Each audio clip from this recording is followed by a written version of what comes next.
Assalamualaikum warahmatullahi wabarakatuh.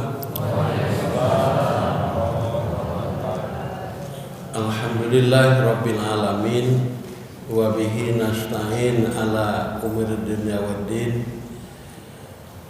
Wassalatu wassalamu ala asyrafil anbiya'i wal mursalin wa ala alihi wa sahbihi ajma'in.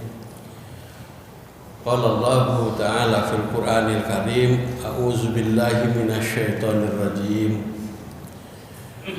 Innani anallah la ilaha illa ana fa'budni wa aqimis shalah li dzikri. Ya ayyuhallazina amanu ruk'u wasjudu wa abudu rabbakum waf'alul khaira la'allakum tuflihun. Sadaqallahul azim. Aku berlindung kepada Allah dari gangguan syaitan yang terkutuk.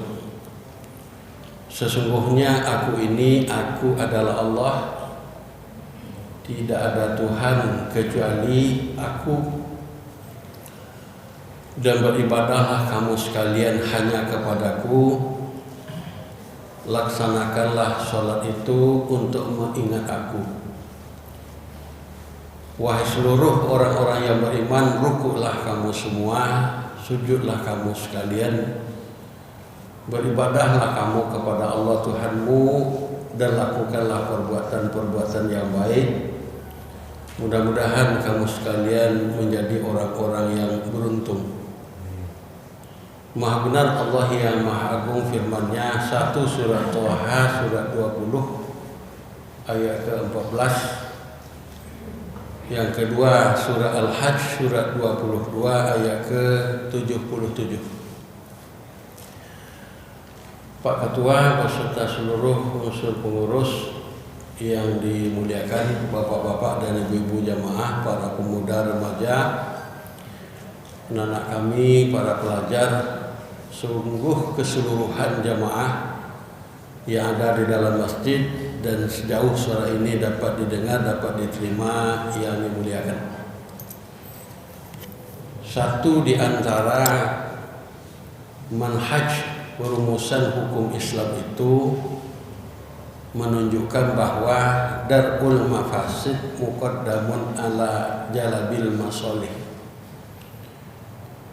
bahwa menolak kemafsadatan, keburukan itu harus ditempatkan pada tempat utama dibanding dengan mengupayakan kebajikan-kebajikan.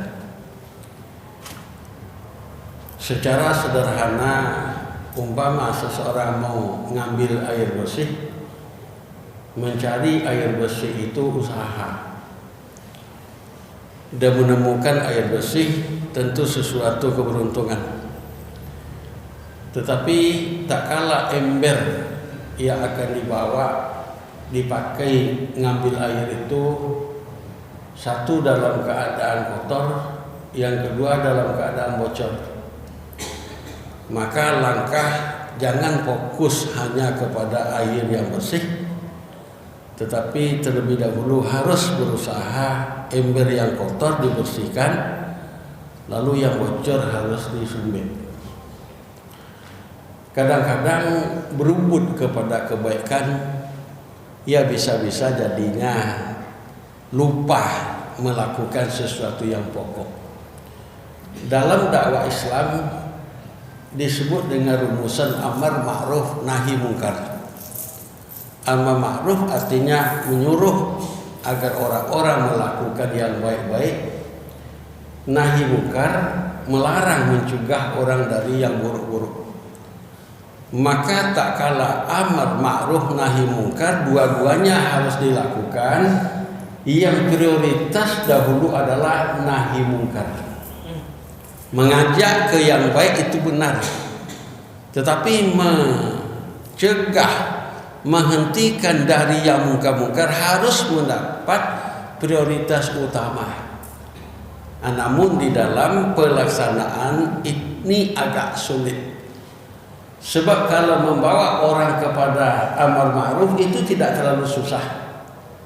Mau tidak mau orang menerima, tapi yang jelas tak kalah diajak orang kepada yang baik-baik, tidak ada orang yang akan tersinggung.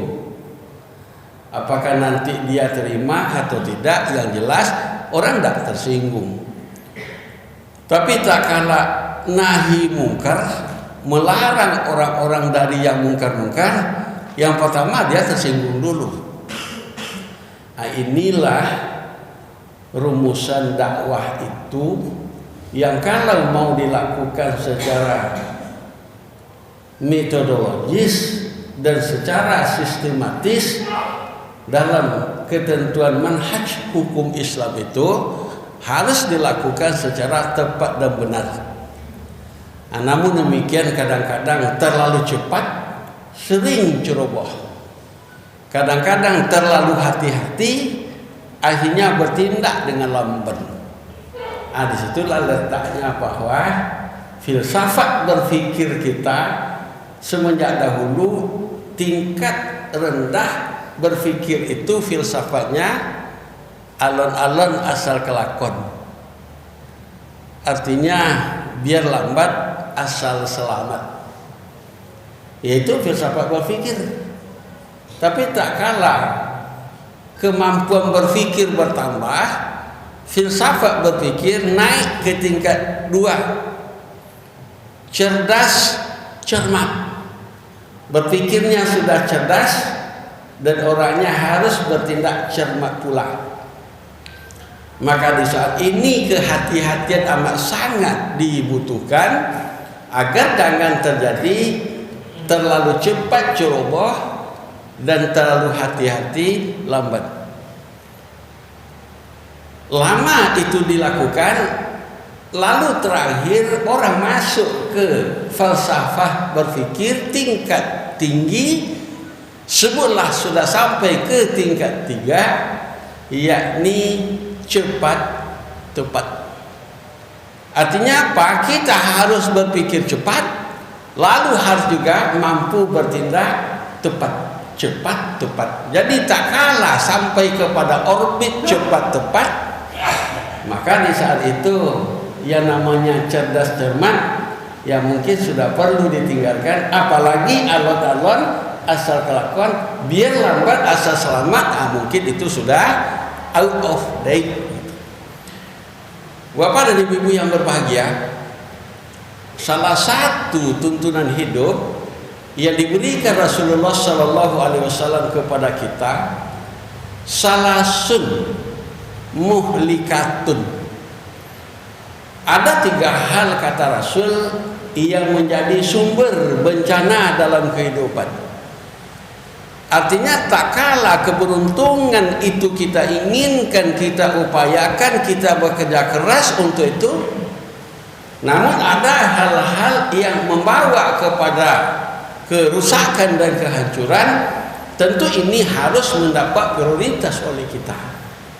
Salasun muhlikatun, ada 3 hal kata Rasul sumber bencana dalam kehidupan. 1, suhun muta'un, sifat sikap kikir yang berkelebihan.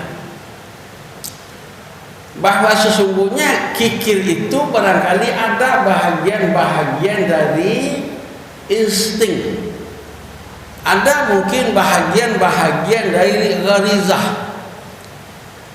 Saya tidak tahu benar, ke HP saya itu dikirim oleh orang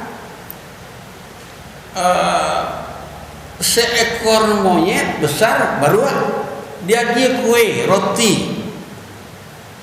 Tapi nama dia kok tangannya tak dinampakkan gitu, jadi tidak mau larang. Oleh baru tadi diterima roti itu kuning warnanya, roti melabar dulu, diterima dimakan. Dia dia celai, naniko nabi nambah punya terima aja. Sampai 2, 3, sampai 5 setiap nyuagian orang nyo terima, nyo gigi, ananiko lah bakal cucuran. Lapis tak tempat amir je lah. Tapi setiap dia orang nyo terima, nyo gigi, kemudian nyo gigi lo pisang orang. Nyo terima, nyo gigi, tapi kola lapis. Lain fikir je masuk kape boleh dah menyindiam bo ya. Tapi yang berasa enggak. Kalau orang konjen dia, wak tak tahu orangnya nyelapih mungkin. Tapi setidaknya positif thinking, wak berpikir positif, ada kerakusan pada hewan-hewan. Lalu ini tentu tidak diinginkan. Kerakusan itu juga hingga kepada manusia yang menggait sebanyak-banyaknya, walaupun dia tidak berada pada posisi nan tapa kami lain rakus dan namanya sarakah. Kata Pak Menteri yang mengelola perdagangan, yang mengelola perindustrian itu, tak kalah menanggapi tentang kelangkaan minyak goreng, yang kata Pak Kepala Satgas Pangan, Pak Irjen Polisi Helmi Santika, kelangkaan minyak goreng bukan terjadi karena kurangnya pasokan, tapi karena tindakan beli borong oleh para the end user. Nyoborong di kawan sebanyak-banyaknya. Hukum ekonomi kapitalis berpikir Yahudis, barang sakete permintaan banyak, harga melonjak. Lalu definisi orang-orang non kapitalis Yahudi dalam kapalnya dengan model yang sekecil-kecilnya diusahakan untuk yang sebesar-besar. Kalau bisa tanpa modal untung berlipat ganda, kenapa tidak? Itu adalah filsafat hidup yang tidak bisa diterima oleh Islam. Lalu negara kita sudah merumuskan filsafat ekonomi, yakni filsafat ekonomi yang disebut dengan kooperasi kekeluargaan. Jadi hidup ini ditentukan oleh filsafat. Apa sesungguhnya yang mendorong? Di mana dia berada? Apa tujuan yang harus dicapai? Bagaimana dia mewujudkan tujuan itu ditentukan oleh filsafat hidup seseorang. Jadi suhun muta'un, kikir yang diperturutkan itu keluar dari nilai-nilai kebenaran. Lalu yang disuruh apa? Yang disuruh itu memberi. Tak kala orang berpikir time is money, waktu itu adalah uang, maka orang tidak mau membuang waktu, orang tidak mau menjadikan waktu kalau tidak untuk uang. Di mana letaknya infak, wakaf, sedekah, ta'awun, tolong menolong, tidak bertemu. Makanya dalam filsafat Islam bukan time is money dipakai, tetapi adalah al-waktu kasyayf. Waktu itu bagaikan pedang, izan lam taqata'. Pedang itu kalau tidak kamu pakai untuk melibas, memotong sesuatu, kamu sendiri akan dilibas, dipotong oleh pedang itu sendiri. Artinya umat Islam tidak diajar berpikir waktu itu adalah uang, mencari uang, tetapi umat Islam disuruh memanfaatkan waktu sebaik-baiknya, semaksimal-maksimalnya. Bapak dan ibu yang berbahagia, dalam prinsip Islam, ekonomi itu adalah tolong menolong ta'awun. Dalam ta'awun itu ada namanya tanasur. Dalam tanasur itu ada namanya tarohim. Dalam tarohim itu ada namanya takaful. Itu tingkat-tingkatan bahwa umat Islam tidak hidup untuk dirinya sendiri. Kenapa? Ya karena Rasul mengajarkan la yu'minu ahadukum hatta yuhibba li akhihi ma yuhibbu li nafsihi. Bahwa seseorang itu tidak akan sempurna iman yang diyakininya itu sehingga dia menyayangi saudaranya sebagaimana dia menyayangi dirinya sendiri. Bukan sama dengan menyayangi diri, tidak. Tetapi menyayangi diri adalah sesuatu keniscayaan, maka menyayangi saudaranya pun juga suatu keniscayaan. Innallaha fi aunil abdi madamal abnu fi auni ahihi, kata Rasul. Sesungguhnya Allah akan menolong saudaranya, sesungguhnya Allah akan menolong hambanya selagi hambanya itu menolong pula saudaranya. Jadi di dalam prinsip Islam, memberi itu tidak mengurangi, dalam prinsip Islam bahwa sesungguhnya kikir itu tidak akan pernah menambah dan menghemat, rakus juga tidak akan pernah menambah. Itu prinsip Islam. Memberi tidak akan mengurangi, rakus tidak akan menambah, kikir juga tidak akan menghemat.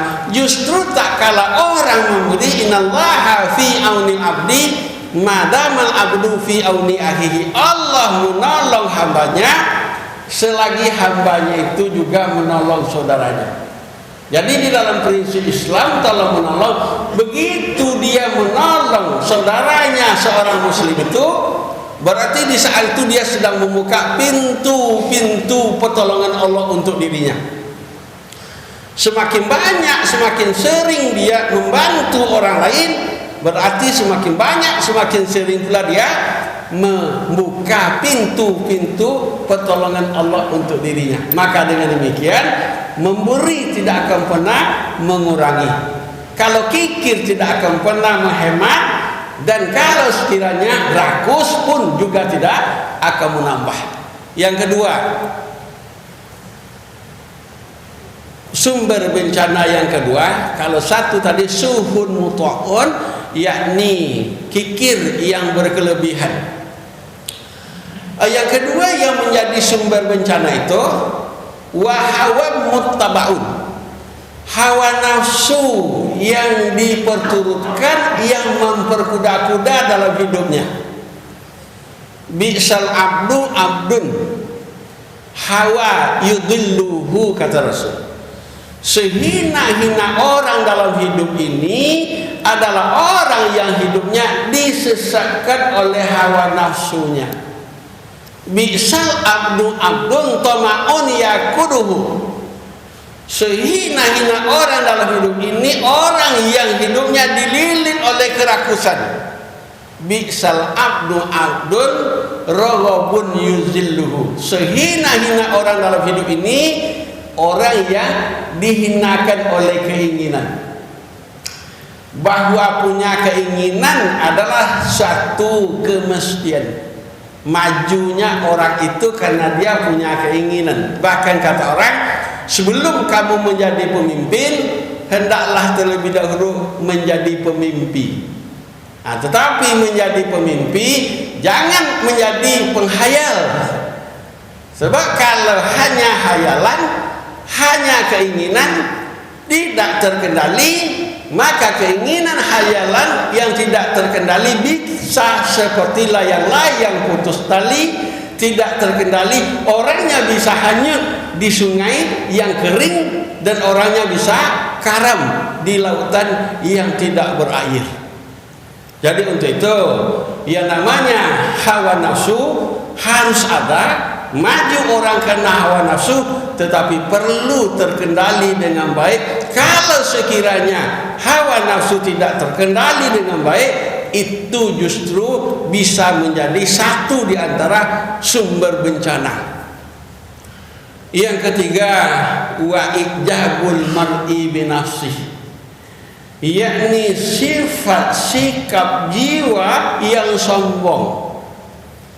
Orang itu memang mendapatkan keberhasilan di dalam hidupnya, namun dia memandang keberhasilan itu semata-mata karena hebatnya dia. Itu yang dikatakan dengan ijabul mar'i binafsi. Orang yang melambung jiwanya, sifat sikapnya dengan keberhasilannya, dan merasa itu adalah kehebatannya sendiri. Ujub. Bapak dan ibu-ibu yang berbahagia, dalam ayat Allah menuntun akhlak kita, antara lain dalam surat Luqman, surat 17 Bani Israil. Apa kata Allah? Wala tamshi fil ardi maroha. Janganlah kamu berjalan di muka bumi ini dengan sombong. Innallaha la yuhibbu kulla muhtalin fakhur. Allah tidak suka terhadap orang yang sombong dan orang yang membangga-banggakan diri. Justru yang disuruh di dalam Islam, rendahkan hatimu, tinggikan budimu. Bahkan Nabi Muhammad, siapa lagi yang lebih tinggi dari Muhammad? Tidak ada. Tapi apa moral yang diajarkan Allah kepada Nabi Muhammad? Wa fid janahaka limanittaba'aka minal mu'minin. Wahai Muhammad, rendahkan hatimu terhadap semua orang-orang beriman yang ikut kamu. Tidak ada ceritanya pemimpin itu orang yang sombong. Allah tidak suka untuk orang yang sombong, terhadap orang sombong dan orang-orang yang suka membangga-banggakan diri. Diulang lagi oleh Allah dalam surat 17 Bani Israil itu, wala tamshi fil ardi maroha. Jangan kamu berjalan di muka bumi ini dengan perasaan sombong, angkuh dan takabur. Innaka lan tahriqal arda wa lan tablughal jibala tula. Kamu tidak bisa berjalan menghentak bumi, menembus bumi, tidak bisa, dan kamu tidak bisa melonjak setinggi gunung sekalipun. Makanya etika Islam itu rendahkan hati, tinggikan budi. Kalau hati direndahkan, mulia, budi ditinggikan, terhormat.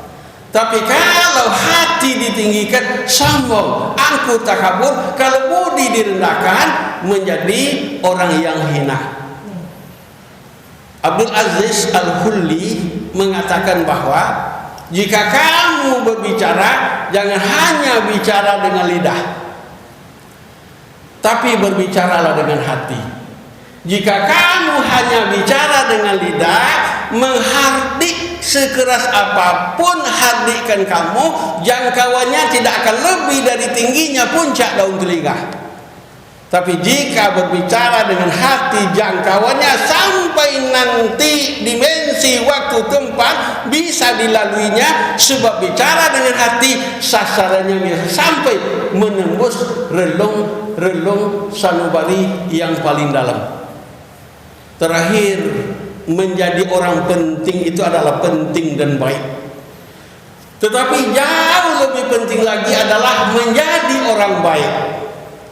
Kalau mungkin orang baik itu adalah menjadi orang penting, dan kalau mungkin semua orang penting itu adalah orang baik.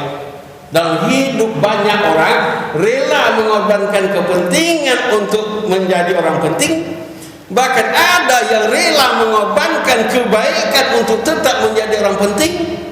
Tetapi jarang orang yang rela mengorbankan kepentingan untuk tetap menjadi orang-orang yang baik. Bila bulan sabit terbit, purnama pasti menjelma. Tetapi kenapa barangkali setiap bulan sabit terbit, purnama tidak kunjung menjelma, cahaya iman dan Islam, rahmatan lil alamin, kadang-kadang sepertinya tidak kunjung menerangi kehidupan umat. Kenapa terjadi? Barangkali karena kabut kebatilan, asap kebahilan masih menyelimuti kehidupan umat Islam. Untuk itu orang sering berkata, biar latihan bermandikan keringat daripada bertempur berlumuran darah. Di dunia kita beramal dengan sebaik-baiknya, dengan harapan nanti di akhirat menjadi orang-orang yang selamat. Akhirnya, assalamualaikum warahmatullahi wabarakatuh.